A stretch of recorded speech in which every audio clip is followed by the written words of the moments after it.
How to use Bolt Micromobility.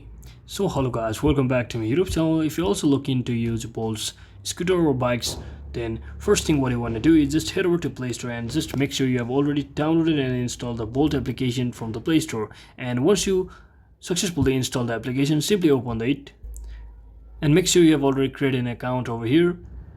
And once you successfully create an account, you'll need to add a debit card or credit card for your payment. So you can just head over to the hamburger section and simply click on this payment option to actually set up your payment from over here.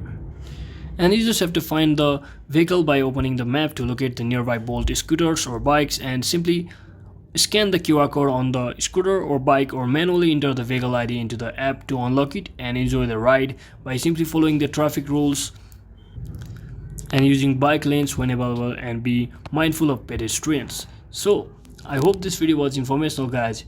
If it was, don't forget to like and subscribe to the channel. See you on the next one.